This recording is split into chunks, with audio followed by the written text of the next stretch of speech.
शिवरात्रि क्यों मनाई जाती है? आज की इस वीडियो में हम आपको सुनाने जा रहे हैं भगवान शिव और माता पार्वती की एक ऐसी दिव्य कथा जो केवल विवाह की कहानी नहीं बल्कि तपस्या, प्रेम, समर्पण और आत्मज्ञान की कथा है।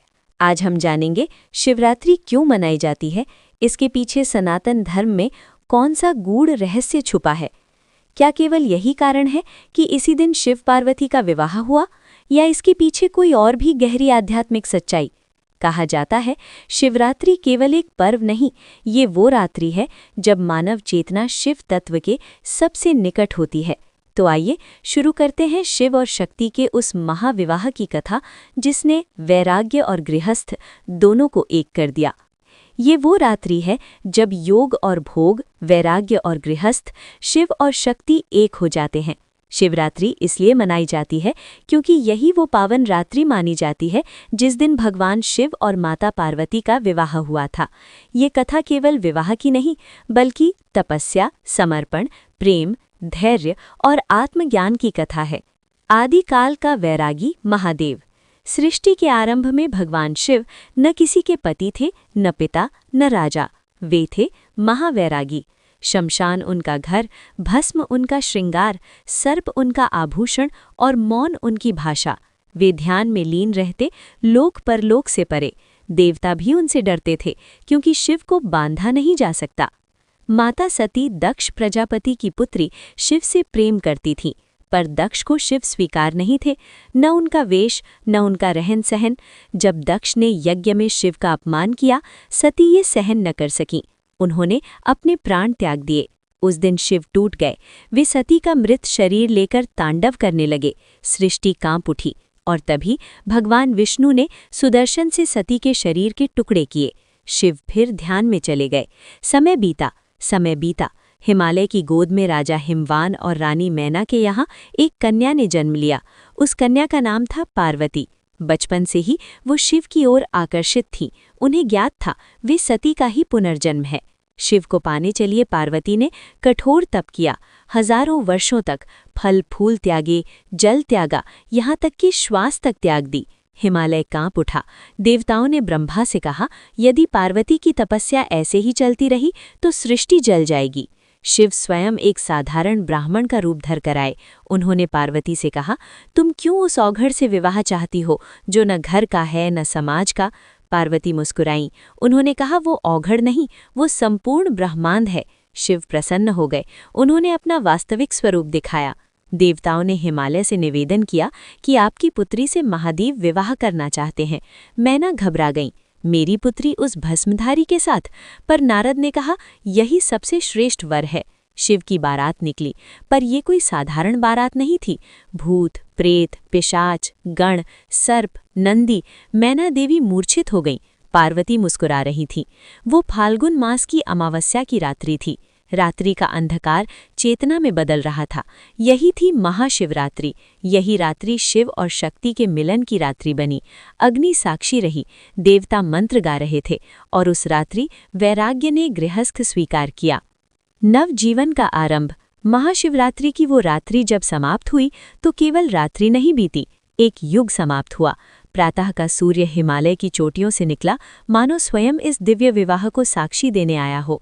माता पार्वती अब केवल तपस्विनी नहीं थीं, वे अब गृह लक्ष्मी थीं। और शिव अब केवल वैरागी नहीं, गृहस्थ भी थे। ये पहली बार था जब शिव ने संसार को अपनाया। रानी मैना, जो कल तक शिव की बारात देखकर मूर्छित हो गई थी, आज उनके चरणों में बैठी थी। उन्होंने कहा, हे देवादिदेव, मैं आपको पहचान न सकी। मैंने रूप देखा, तत्व नहीं देखा। शिव मुस्कुराए। उन्होंने कहा, माता, जो बाहर दिखता है वो भ्रम है, जो भीतर है वही सत्य है। मैना की आंखों से आंसू बह निकले। विवाह के पश्चात शिव ने कहा, अब समय है कैलाश लौटने का। पार्वती ने हिमालय को देखा, अपना मायका, पर उनके चेहरे पर कोई द्वंद्व नहीं था, क्योंकि वे जानती थीं जहाँ शिव है वही उनका घर है। देवताओं ने पुष्प वर्षा की और शिव पार्वती कैलाश की ओर प्रस्थान कर गए। कैलाश में न महल था न सोने के द्वार, फिर भी वो सृष्टि का सबसे समृद्ध ग्रह था, क्योंकि वहाँ संतोष था। पार्वती स्वयं भोजन बनाती, शिव को परोसती और शिव आज भी ध्यान में रहते, पर अब उनका ध्यान लोक से कटा नहीं था। एक दिन पार्वती ने पूछा, नाथ, अब आप क्या करेंगे? तब तो पूर्ण हुआ। शिव ने कहा, अब समय है लोक कल्याण का। और तभी शिव ने गृहस्थ होकर भी सन्यासी रहना सिखाया। उन्होंने दिखाया, परिवार में रहकर भी आसक्ति न रखना, शक्ति के साथ रहकर भी अहंकार न रखना। पार्वती ने स्वयं शिवरात्रि का व्रत रखा। उन्होंने देवियों से कहा, ये व्रत पति पाने के लिए नहीं, आत्मा को शिव से जोड़ने के लिए है। इसलिए कहा गया, दिन में उपवास, रात्रि में जागरण, क्योंकि शिवरात्रि जागरण की रात्रि है। शिव ने कभी पार्वती को रोका नहीं और पार्वती ने कभी शिव को बांधा नहीं। यही आदर्श था, स्वतंत्रता में प्रेम, प्रेम में समर्पण। जब पार्वती हंसती थी, कैलाश खिल उठता था। जब शिव मौन होते थे, पार्वती उन्हें समझ जाती थी। शिव और शक्ति के मिलन के बाद ऋतुएं संतुलित हुईं, प्रकृति शांत हुई, देवता निर्भय हुए, क्योंकि अब तप और करुणा एक साथ थे। शास्त्र कहते हैं, महाशिवरात्रि वो रात्रि है जब शिव का तत्व मानव चेतना के सबसे निकट होता है। इसलिए इस दिन ध्यान शीघ्र लगता है, मंत्र जल्दी फलते हैं, अहंकार कमजोर पड़ता है। माता पार्वती ने स्त्रियों से कहा, तप का अर्थ कष्ट नहीं, धैर्य है, और पुरुषों से कहा, शिव बनो, पर गृहस्थ से भागो मत। शिवरात्रि का वास्तविक अर्थ? शिवरात्रि इसलिए मनाई जाती है क्योंकि ये दिन याद दिलाता है कि प्रेम तप से पवित्र होता है। शक्ति बिना शिव अधूरी है।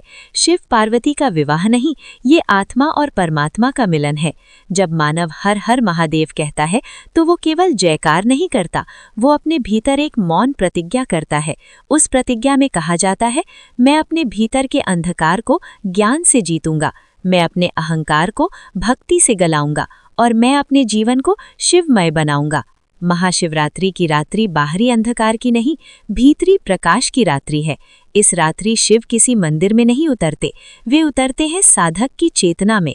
जब भक्त दीपक जलाता है तो वो केवल बाती नहीं जलाता, वे अपने भीतर की अज्ञान की कालिमा को आह्वान करता है कि अब समाप्त हो। जब वो बिल्व पत्र चढ़ाता है तो वो केवल पत्ते नहीं चढ़ाता, वे अपने 3 दोष, काम, क्रोध, लोभ को शिव चरणों में अर्पित करता है।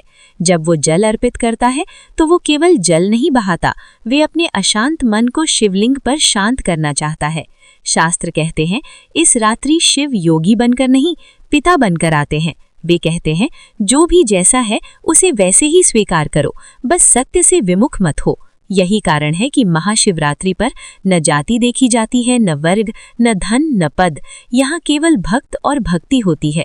रात्रि के 4 प्रहर जीवन के 4 चरण हैं, बाल्य, यौवन, प्रौढ़ और वैराग्य। जो भक्त चारों प्रहर जागता है वो शिव से कहता है, नाथ, मैं जीवन के हर चरण में आपको स्मरण करना चाहता हूँ, और शिव मुस्कुरा देते हैं। कहा जाता है, जो इस रात्रि सच्चे भाव से एक क्षण भी शिव को याद कर ले, उसका जीवन धीरे धीरे कैलाश बन जाता है। क्योंकि शिव का वरदान सुख नहीं होता, शिव का वरदान समझ होती है। समझ कि दुख क्यों आया, समझ कि सुख क्यों ठहरा नहीं, समझ कि सब कुछ होते हुए भी कुछ अधूरा क्यों लगता है। और जब ये समझ आ जाती है तब मन शांत हो जाता है। इसी शांति को शिव कहते हैं। इसीलिए महाशिवरात्रि के अंत में कोई उत्सव नहीं, कोई शोर नहीं, केवल मौन होता है। एक ऐसा मौन जिसमें शिव स्वयं श्वास बनकर चलने लगते हैं। इसलिए महाशिवरात्रि केवल एक तिथि नहीं, ये एक द्वार है। एक द्वार अज्ञान से ज्ञान की ओर, अहंकार से समर्पण की ओर, और जीवन से शिवत्व की ओर। और जब अगली बार आप कहें हर हर महादेव, तो याद रखना, हर श्वास में शिव, हर कर्म में शिव, हर मौन में शिव। क्योंकि जिस दिन मन शिव हो गया, उसी दिन महाशिवरात्रि सार्थक हो गई।